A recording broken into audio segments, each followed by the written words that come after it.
Hello மக்களே, cook with கோமாளியில் ஒரு சூப்பரான ரெசிபி விஜய் சேதுபதி சார் சொல்லியிருப்பாங்க.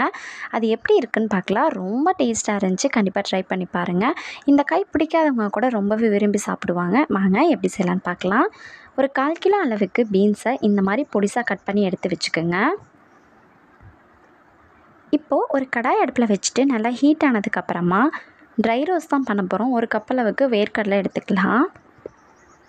இது ட்ரையாகவே நல்லா வறுத்து எடுத்துக்கலாம்.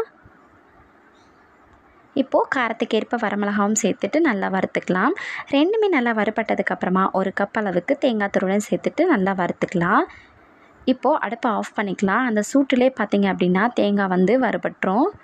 இதை ஆற வச்சுட்டு ஒரு மிக்ஸர் ஜாரில் சேர்த்துட்டு தண்ணி எதுவுமே சேர்க்காமல் சும்மா வெறுமனவே பார்த்திங்கன்னா ட்ரையாகவே அரைச்சி எடுத்துக்கலாம். கொரப்பாக இருக்கணும், ரொம்ப நைஸாக அரைச்சிடாதீங்க. அது கடிப்படும் போது தான் அவ்வளோ டேஸ்ட்டாக இருக்கும். இப்போது இந்த அளவுக்கு நான் வறுத்ததை அரைச்சி எடுத்திருக்கேன். இப்போது ஒரு பாத்திரத்தை அடுப்பில் வச்சுட்டு ஹீட் ஆனதுக்கப்புறமா எண்ணெய் விட்டுக்கலாம். கடலை எண்ணெயில் தான் நான் செய்ய போகிறேன்.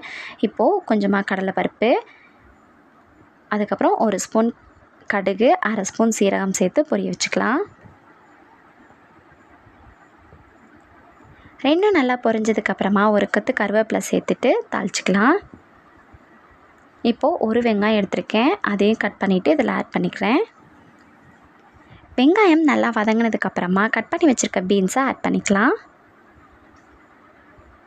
சிம்மிலே வச்சு நான் எண்ணெயிலே வதக்கி விட போகிறேன். உங்களுக்கு வேணும் அப்படின்னா கொஞ்சமாக தண்ணி சேர்த்து வதக்கிக்கலாம். நான் ஃபுல்லாக பார்த்திங்கன்னா ஆயிலே தான் இதை வதக்க போகிறேன். 1 நிமிஷம் நல்லா வதங்கினதுக்கப்புறம் 1/2 ஸ்பூன் அளவுக்கு மஞ்சள் தூள், கொஞ்சமாக தேவையான அளவுக்கு உப்பும் சேர்த்துட்டு சிம்மிலே வச்சு நல்லா வதக்க போகிறேன்.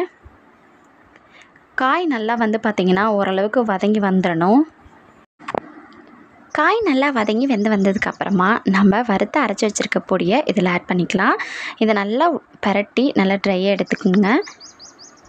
சூப்பரான பீன்ஸ் பொரியல் ரெடி ஆயிரும். குக் வித் கோமாளியில் இப்படி தான் செஞ்சுருப்பாங்க. கண்டிப்பாக ட்ரை பண்ணி பாருங்கள். பிடிச்சிருந்தா ஒரு லைக் அண்ட் சப்ஸ்கிரைப் பண்ணிக்கங்க. தேங்க்யூ.